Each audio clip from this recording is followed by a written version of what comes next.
Um, so let me introduce Tom and Dylan. I hope you're going to enjoy this. I think if you're into the technical side of how to electrify existing buildings, um, Redwood Energy has had the great pleasure working with Tom, who's a mechanical engineer by training and has worked in the electrical industry for a long time, buying resources for the city of Palo Alto. Um, So we're going to go through how to take what it seems to be a difficult challenge, which is like a small panel or a medium-sized electrical panel and try to dump a whole bunch of electrical uses onto it that it didn't have before. And um, I'm so pleased that you're going to get to see that there are technical tools to accomplish this now, so we don't have to double the size of our grid to accomplish electrification. And here you go. Want to do a sound check, Dylan, Tom, Yes. Glenn? Thanks, Sean. Yep. Yay. Long time listener to the Zero Carbon Retreat, first time caller. But thanks for setting this up. And it's been great working with your team on developing these tools and putting together little demonstrations of how they work. And we're seeing different organizations pick them up and put them to good use.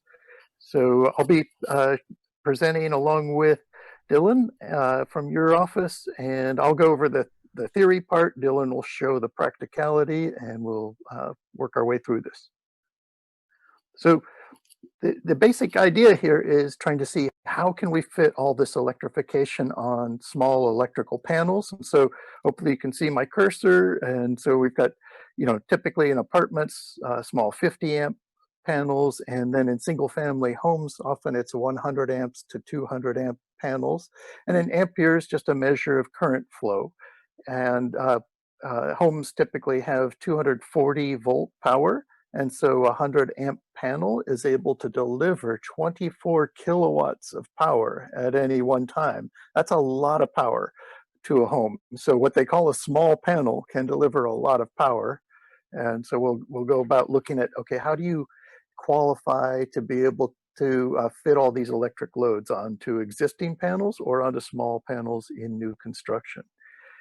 And yep, well, that's that. And so this is just a screenshot of part of the spreadsheet tool that's available on the Redwood Energy Partners website. We developed this one based off of regular panel sizing tools, but starting to put in some of the options uh, for what are the different power efficient appliances. And so we'll talk about power efficiency here, which is slightly different than energy efficiency. Power efficiency has to do with keeping the drawdown, the simultaneous drawdown to low levels. And you can run longer and use plenty of energy, but we just don't want to use too much power at any one time.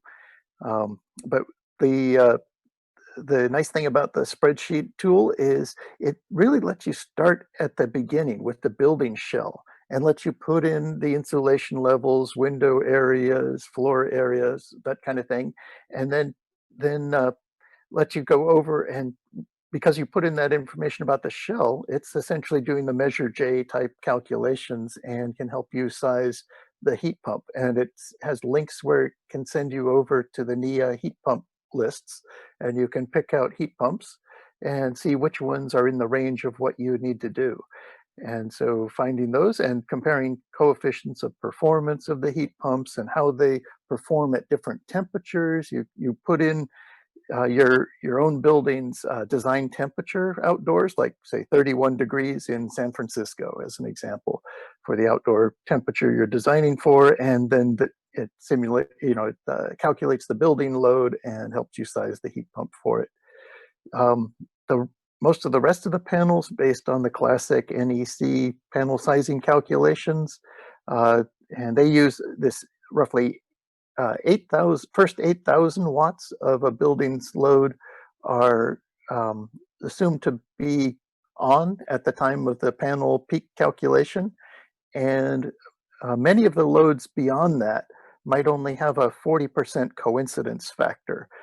For there are only 40% of those loads are on during the peak calculation, except for the HVAC, the heat pump coincidence is assumed to be 1.0. So it's fully coincident with the peak condition.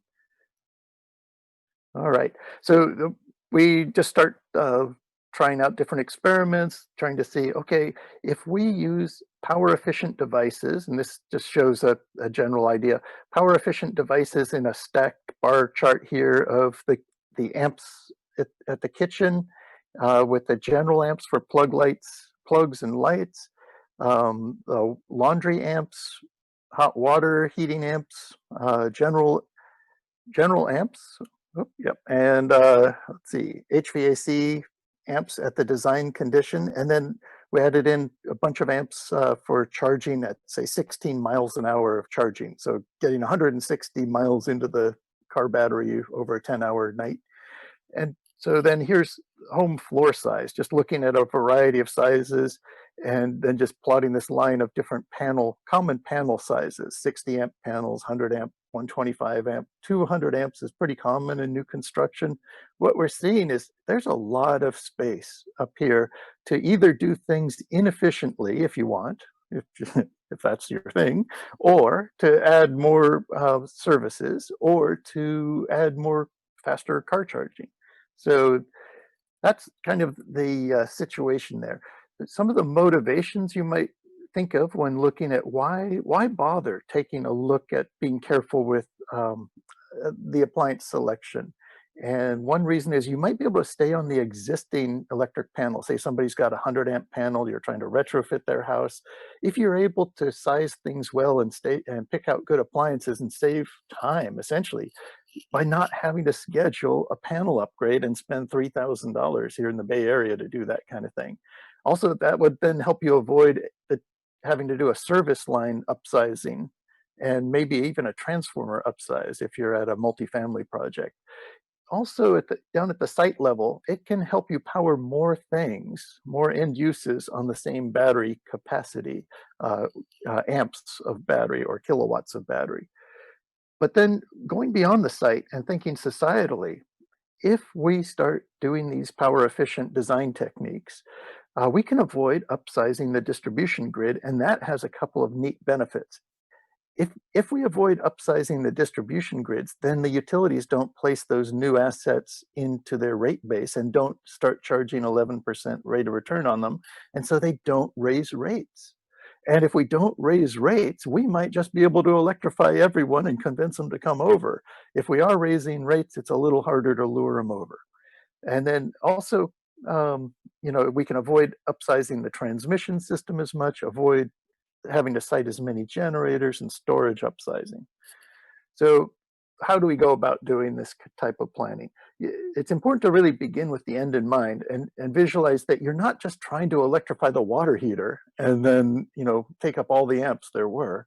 You're trying to do full electrification of everything, plus have say a 20 amps left over to charge the car, the EV service equipment, getting you about 120-mile-a-day range. So with that line of thought, you just try to not paint yourself in a corner by picking real power hog devices for your first few decisions. You keep looking at the end game. So make each decision looking ahead. And so I'm going to now show you a few examples where to save amps in some of the common, I call them rooms, but it'll be the building shell, the kitchen, clothes drying, water heating, HVAC. And in the kitchen, there's a distinction, the cooking and other built-ins. This is we don't have to bog down in here. This is the little flow chart kind of going over what I just mentioned, which is, is the service panel big enough to meet your needs? If it's already big enough, you come down this path. If it's too small, you ask yourself, is it close enough that maybe this kind of power efficiency or amp diet might get me there? Like, is it within 90 amps of where I want to go? If you're way off, like you have a 60 amp panel and you're trying to be able to add a couple of car chargers and a whole bunch of other stuff to a house, maybe you'll have to upsize anyway. But if it's close enough within 90 amps, you might come on down here to this power efficiency or amp diet.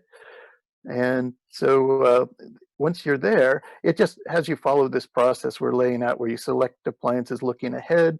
And some of the things you end up picking are maybe these 240-volt half power heat pump water heaters. They just have half as much resistance power in them.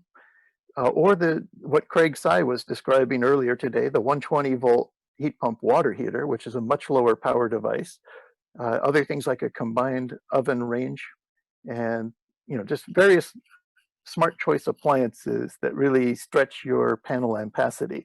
But let's say you were over here and you thought your panel was already big enough. There's other reasons you might want to pay attention to the power efficiency. Like maybe you don't want to put excess stress on the grid, social conscience, all that good stuff. So you might come over and do some of the amp diet. Or what if you want to be sure to be able to leave yourself options to expand your lifestyle or get more living off your backup inverter? Let's say you had a battery inverter system for your backup. Those are reasons you might want to go there. If none of those apply, okay, go ahead, use high power devices. Okay, the next roughly 8 graphs are going to have the same bottom axis. On the left side is kind of power hungry scenarios. On the right hand side will be scenarios where I've picked power efficient equipment. And so you can see, I talked about these rooms, the kitchen, and as I move down the kitchen, it's the y-axis is counted watts for panel sizing. And counted watts is slightly confusing, but we take into account the coincidence factors in the NEC panel sizing rules. And so this is 9 kilowatts is the top end of the scale, and 0. So counted watts for panel sizing. And as we pick more of these good kitchen devices, we can get down to less counted amps or watts from that. Same thing in HVAC. We can slide down there by choosing better heat pumps. And then same thing with the laundry area, better ways to dry clothes, and hot water, going down here to that 120 volt water heater that Craig was describing. And the upshot of all that is we save these panel watts available for car charging. We can get into some room for some really powerful car charging by saving in a couple other rooms. All of these are meant to give you the same good living. They just do it with power efficient equipment that may run longer or may have internal power management.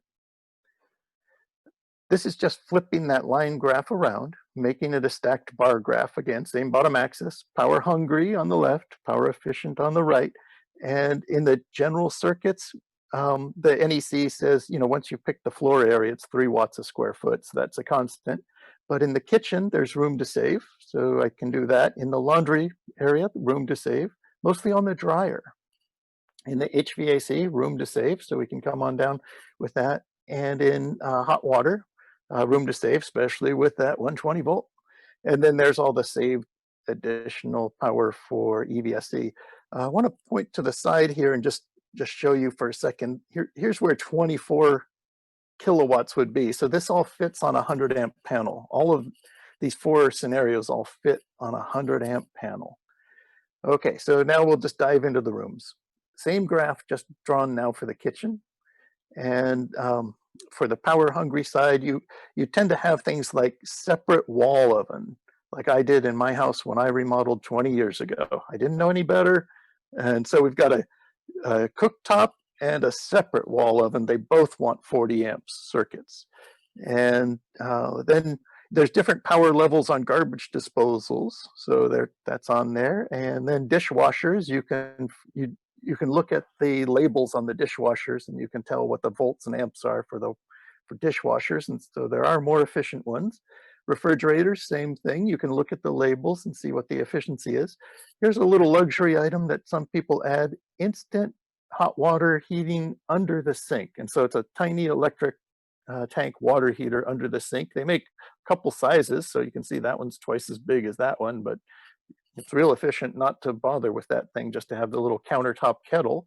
That my little electric countertop kettle boils water in a minute and doesn't count on the panel. It's using one of the required 2 appliance circuits for countertops in the kitchen. The other interesting thing is my microwave is in a cupboard, and it's plugged into one of the outlet circuits, so it's not counted the way this built-in microwave would be. That one's screwed to the wall. Mine's in my cupboard. They're both pretty, but that one counts on the panel. Okay, there's watts of water heater choices too. So here's 5,000 watts. Over here at the power hungry side, we've got the classic resistance water heater, electric resistance. And then we've got the hybrid heat pump water heater, the regular 240 volt one, 30 amps. It's got two big resistors just like that one for backup. And then some brands, Stiebel Eltron and Rheem. Rheem makes a special order one that's a half power one. So you can do the 240 volt in a half power version. And then here would be this 120 volt version of the water heater. And lots of choices here for the how to dry your clothes. So the NEC is requiring us to have this 1500-watt circuit for the washing machine. Shown here is my imaginary horizontal line. Watch the cursor. Your eyes are getting heavy. You want to save power. Okay, but back to that. You've got that circuit anyway, and so lots of people add the resistance dryer up here, and that adds a lot of panel amp requirements. Or they could use a heat pump dryer or a condensing dryer or the wonderful all-in-one washer dryer machine. One machine, you put dry, dirty clothes in, you get dry, clean clothes out with no extra work.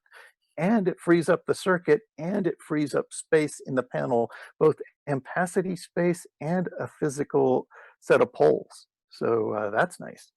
All right, lots of choices here. We switched over to HVAC. Pretty much the lowest power option is to use ductless heat pumps that have inverter drive, and so they don't need resistors to avoid freeze up. And so then, but moving over to more power hungry from that, you can add, say, central air handlers, which introduce the heat loss of ducts, both in leakage and in conduction, which require the upsizing of the heat pump. And then you can also add either things like some additional things like window heat pumps or window or PTACs, or you could be adding other things like thinking of either the resistors on heat pumps, because you wouldn't use inverter drive. So anyway, down here, most efficient thing, inverter drive heat pumps that are ductless. And now summing it all up and converting it over to miles per day gained in charging a car from all that power efficiency of just choosing good machines. With the power hungry thing, you didn't really add any miles of charging ability. And the next scenario, we did a little bit and we added almost 100 miles, and then 300 miles of charging if we did a little more. And if we went all the way, we can be adding, say, 400 miles of charging capability, and that's just in 6 hours of charging. So a whole lot of ampacity is freed up on the 100 amp panel just by doing these types of things. Oh, and why is this important? Because the governor decided today through executive order that one of our great climate initiatives will be to get rid of buying those gas cars after 2035. So anyway, we can see the end in sight for gas cars. We know we're going to need to charge the others. Okay, so that was all done by power efficiency. You can also use automatic circuit sharers. And so there's a few different brands of this stuff called NeoCharge is one, and Simple Switch is another brand name, Dryer Buddy's another. These are special devices that share two circuits, and they alternate which one gets power. And so you could have the cooking get the power, and then when you were done cooking, it goes to car charging. So that's my blue line across the 4 scenarios. You could have the cooking get power, and when you're not cooking, the water heater got power. That's the red line, how much is saved. And you see it saves a lot in my power hungry scenarios, but if I'm using that really efficient water heater, it doesn't save as much when I'm doing that. I've already saved most of the power by using that very power efficient 120 volt water heater. So anyway, just showing a few combinations of these automatic circuit sharers. Oh, Okay, and and Tom, just a time check. There's about 8 minutes left yep. for your time. All right, and I will blast through. Here's if you combine the two things, efficiency plus circuit sharers, you gain a lot of miles. And here's a little adventure. What if I start and just do, first I do the combined washer dryer and I save about $400 in appliances and save 12 amps. And then, you know, I make another change. I've forgotten which one that was, but I can save a lot of money. And then I work my way back up, making some investments, with the last one being one of those circuit sharers. And I've kind of done a loop here where I've saved 86 amps, and I'm about at the same cost as when I started because some of these were from combined machines. Oh, this one was using a combined range instead of separate oven. And so then I worked my way back up with better COP on the heat pump, et cetera, and a circuit sharer. All right, and over to Dylan. Woo, Tom. So I hope you guys all appreciate that. That is a product of, I don't know, is it at least a year now that you've been working on understanding the National Electrical Code and figuring out the technology choices and how to do that, what you just showed us? Yeah, it's been a nice iterative process and really advanced by a couple of different studies that people have lured me into. And so that's what we've got. That's great. Thank you. All right, Dylan. So one great thing about this tool is that it looks at all the different factors going into a building and how much energy it uses. And so the idea was presented by Sean to take the tool and isolate just a couple of factors. So you heard Tom mention the 31 degrees coldest day that Manuel J thinks San Francisco will experience in a given year. That coldest day turns out to be really important for sizing your HVAC system, but sizing your HVAC system tends to be the thing that you can control the most in terms after you've gotten to all of the most efficient products. Sizing that HVAC system is sort of the last step that you can get to where you're going to have some free amps for your EV charger. So we looked at a bunch of different climates, and I'm going to focus on just the heating ones today, just the climates where the heat pump is working the hardest when winter is happening. During summer, there's a whole bunch of different factors that we can get into another talk. But so we're going to focus on Bakersfield, California, Truckee, Long Island, and Sioux Falls, Minnesota. So you can see we go all the way into the cold climates and really nail down that it is possible. This is going to be for single family homes, and every house that we theoretically designed, this isn't a legitimate, somebody hasn't built these yet. We've just looked at if somebody built the same building shell in each of these different locations, what would be the HVAC drive and what products can we switch out in certain cases, like you'll see with this first one. By using highly efficient products, we were able to take a 2,000 square foot home in Bakersfield, which has a similar heat sizing degree day to San Francisco. It has a 32 degree temperature for Manual J. And so we were able to get 30 coincident amps of extra room on the panel. That means that as far as the electrical code sizing is concerned, by using a 120 volt higher is going to be the new manufacturer of these, the GeoSpring heat pump water heaters. By using that, we're able to cut down the heat pump water heater amperage, and using the high efficiency condensing washers, we're able to just liberate a ton of amps off of this panel.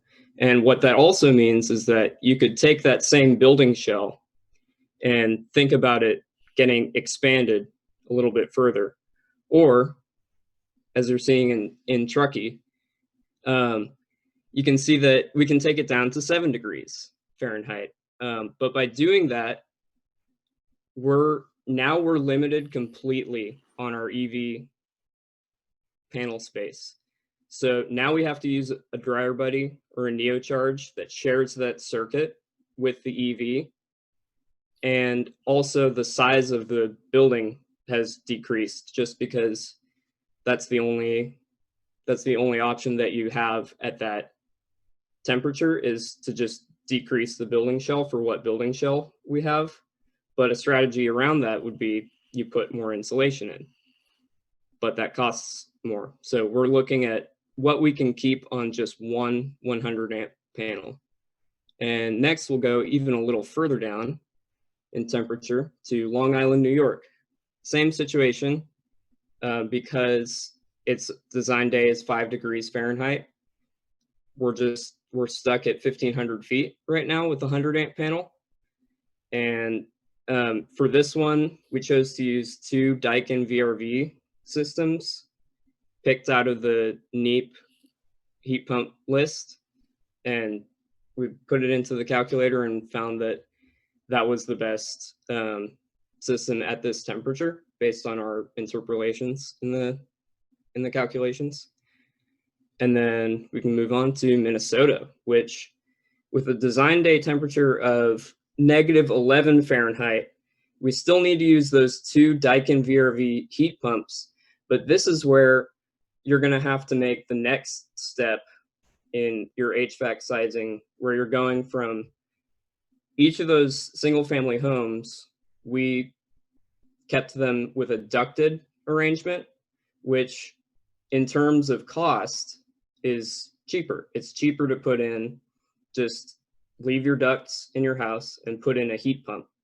But for this one, in order to keep the electrical panel, we did have to switch it to a ductless configuration, because that way you don't have your fan having the potential to be running. And if your fan has the potential to be running, it's usually about 1,000 to 1,500 watts, which does have to be calculated at 100% coincidence. So it's a lot. And some additional levers, like I mentioned, improving your building shell. That's the best way that you can reduce your heat pump sizing. Another good way, though, is to do air sealing, reduce your air leaks, because the more air that's leaving your house, that's more air that your heat pump has to heat again. And there's a certain point at which on that coldest day, your heat pump needs to go up in size, depending on how leaky your house is too, in terms of air. So if you close up the air leaks, you're able to avoid having to size up your heat pump. Getting a more efficient heat pump with a higher COP, that's another great option. And another thing that we haven't been able to explore with the math yet, but using an HRV or an ERV, air-to-air heat exchanger, you can reduce your heat pump size, which is especially important right now. We're all realizing with COVID-19, these ERVs and HRVs are able to filter the air and keep that clean air inside your house for longer and get the dirty air out. Right. Yeah, and one other thing about these heat recovery ventilators and that whole family of things, think of them like a heat pump. Look at, calculate what is their coefficient of performance, and their COP really peaks in the design condition, when things are extreme outside. They recover a lot of heat, so that saves heat pump sizing. And so I know we have not much time. We didn't mention mobile home and trailer home panels. Those are going to be sized with different NEC calculations, although it is a little bit easier. They can go as small as 30 amps, and that can be really restrictive. And there's some strategies around that with 120 volt products. Climates with summer is the peak HVAC day. Just you calculate things different, and we didn't come to conclusions that we were comfortable with sharing at this moment. And heat waves and polar vortices are, as climate change changes our weather patterns, we're going to have the potential for manual J to not always be good enough in certain situations. So we're going to need to look into that and improve our sizing. This is awesome. Thank you. I hope that, oh, that's right. Chris recommends Tom's hour-long presentation last year, where this is that was the first version of this, but we've come a long way in understanding how to do this work, both the products and the code. So thank you. That was awesome. Now, you can head over to the questions side, Tom. I know that there's at least one person who was wanting to say hello to you and congratulate you for an excellent presentation. There you go, Carl Johnson. You say hi to Carl for us All there. right. And yeah, please, Dylan, if you could go over there and just sort of participate in any chatting, I'd very much appreciate it. All right. Thanks. Thanks, y'all. Thanks, Sean and team.